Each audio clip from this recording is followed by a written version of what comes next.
United Eagles, ever respectful one another, and disciplined members of one flock and one brotherhood.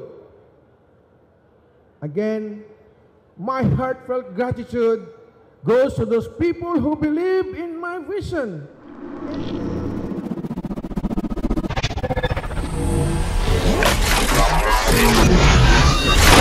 NGO TV Network.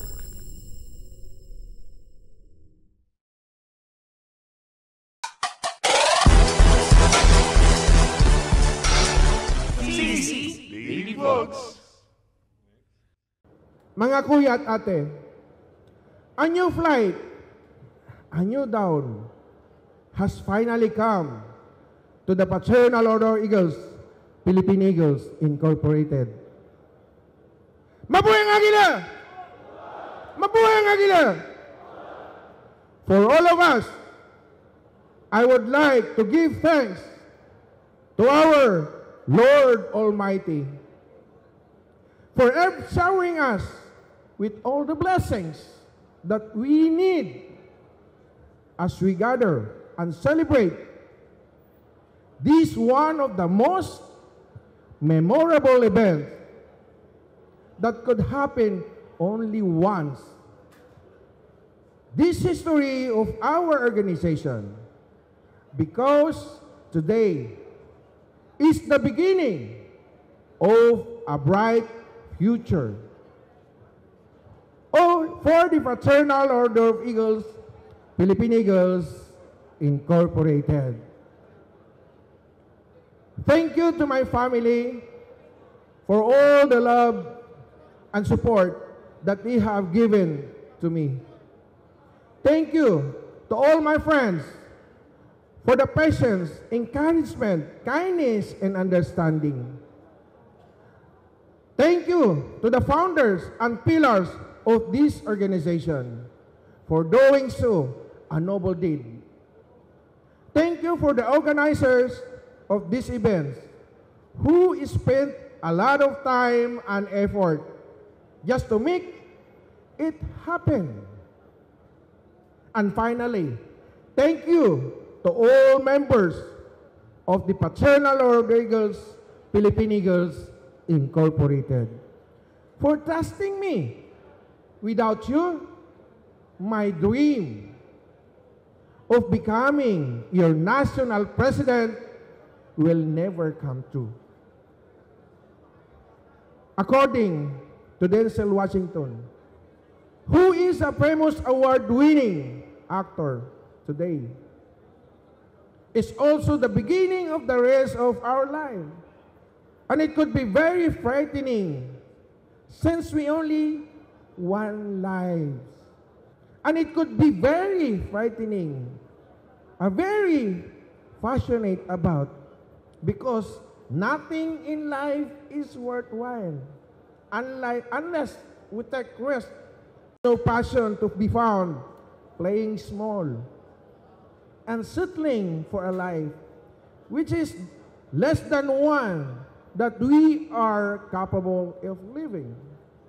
It's been a long and winding journey, but I'm finally here today. I'm picking up the piece and walking back into the light. These are the lyrics taken the song Sebastian entitled Angels Brought Me Here.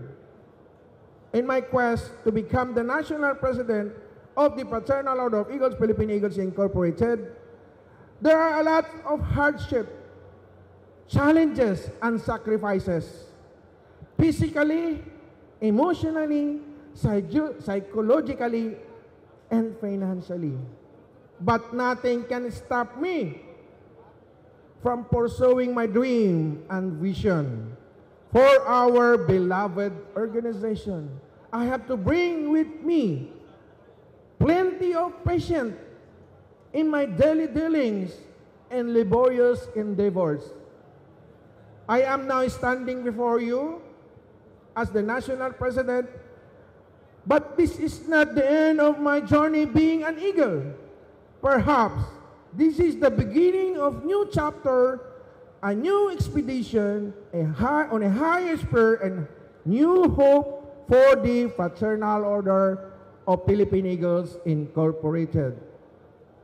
These new fights, which I will lead, are certainly pointing us to the greater height, which we have never reached before, and no one has ever imagined.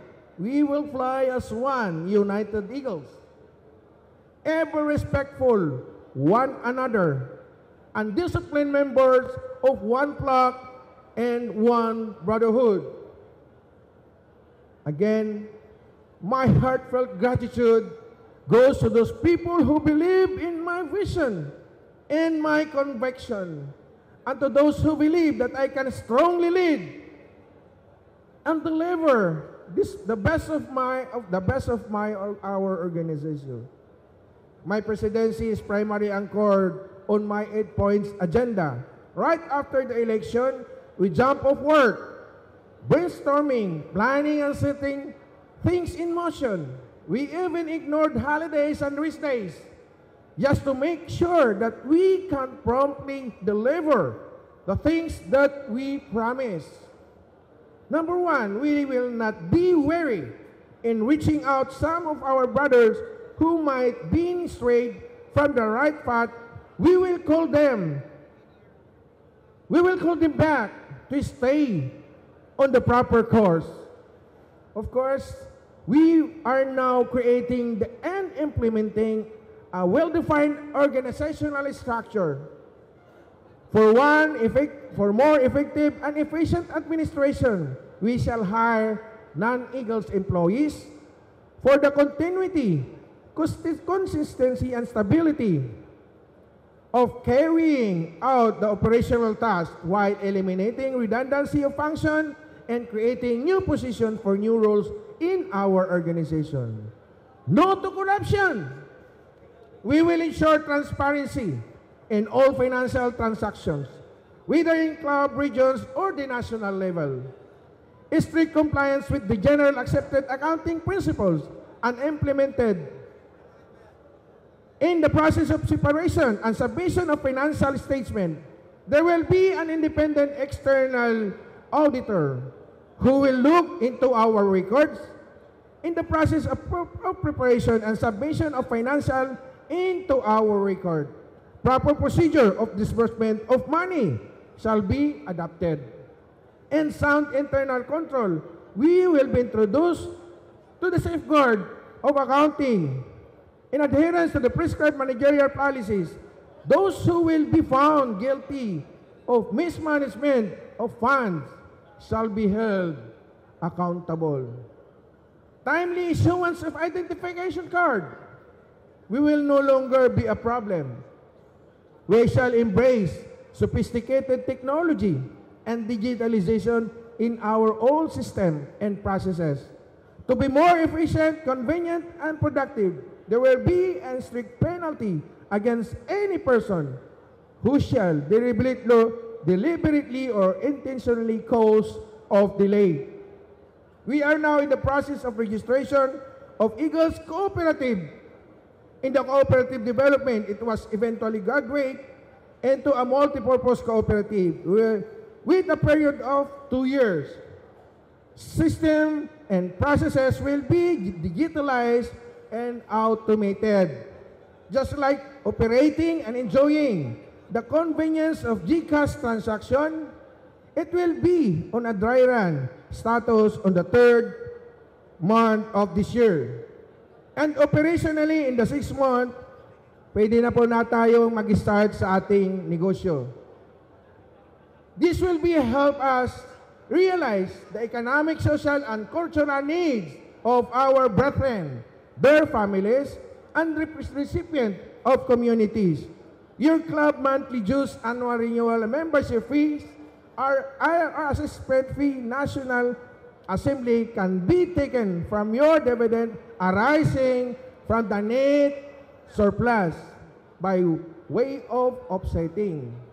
Later on, we might be able to venture insurance and even establish our own bank. As Eagles, we must dream big, we must fly high. We will synergize and professionalize our organization by upgrading our system and processes, both as fraternal organization as corporation, based on the international standard. An ISO certificate may be long shot, but it is not impossible. Together with this dream, the construction of the Eagle's Nest in major island of Luzon and Visayas, Mindanao, we will expand our membership to all the corners of the world in a such way that we can find Aguila in every airport that we land, every hotel that we stay, every restaurant that we dine, in every workplace that we are employed at. We must give credit to my predecessors who spearheaded the fast expansion of membership, both locally and internationally. A legacy that is hard to match. We will ignore strong partnership. We will forge strong partnership with government agencies to such extent that we become the backbone of the government by being its primary implementer, a poverty alleviation program. At present, our organization is already considered as an efficient conduct of international non-government organization in like of USA for humanitarian projects. I am very much honored to announce to you that I have meeting the Administrator, Kuya Arnel Ignacio of Overseas Workers Welfare Administration. In a said meeting, we agreed to provide mutual support and cooperation in addressing the problems and saving the life of our distressed overseas worker, OFWs. We shall initiate sa gift of W ng Aguila Plug Program through the support and assistance of OWA. And of course, nandito na rin ang ating, sabi ko nga, kasama natin ang ating Undersecretary ng Department of Migrant Workers. Of course, makakasama natin sa programang ito. Today, a mark of pivotal moment in our lives and in the life of our nation.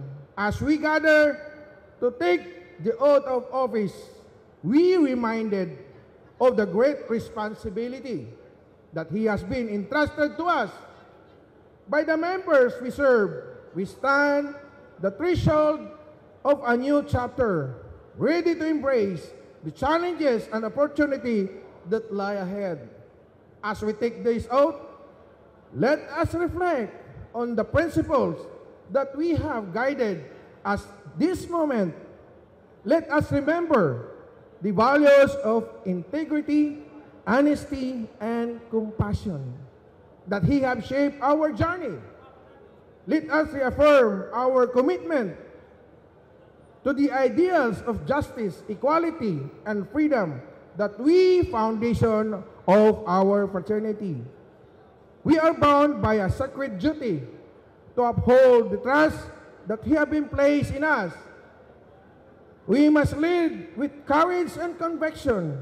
We are always mindful of the impact of our decision on the lives of those we serve. We must strive for the greater good, seeking to unite rather than divide, and to empower rather than to oppress. Let us never forget that our actions have the power to inspire and to uplift. Let us beacon of hope in time of uncertainty and champion of progress. In the face of adversity, let us be voice of voiceless and defenders of vulnerables and the architect of a better future to all Filipino people. Together, let us pledge to lead with wisdom and compassion, to govern with fairness and transparency, and to always act in the best interest of those who we have chosen to represent. Let us strive to build society we have been chosen to represent. where every individual is valued, where every voice is heard, and where every dream within reach. Today, as we take this oath, let us stand united in our commitment to a future that is defined by justice, compassion, and progress. Let us embark to this journey with unwavering determination and boundless hope, knowing that together we build a world that a brighter, fairer, and more just for generation to generation. Thank you, and may be guided by wisdom and strength to fulfill the promises we make today. I, Eagle Ronald Delos Santos, I wholeheartedly committed to serve you as your National President of the Fraternal Order of Eagles, Philippine Eagles Incorporated. Mabuhay ang Agila! Mabuhay ang Agila! Maraming salamat mga kuya. Tayong mga Agila, ang layunin, magkakapatid, sa isang hadikahin, ang tumulong sa nangangailangan na dinaghintay ng anumang kabayaran. Di pagkakaunawaan ay ating isang tabi para sa kapakanan ng lahat, di lang ng ating sarili. Sa ating pag-angat at kasama ang iba, ating alalayan ang kapwa Agila. Sabay-sabay tayong lumipad ng matayog kasama ang inyong Kuya Ronald Delos Santos, paglilingkod sa kapwa, pagkakaisa, yan ang tatak na tunay na Agila. Mabuhay ang Agila! Mabuhay ang Agila! Maraming salamat po sa inyo.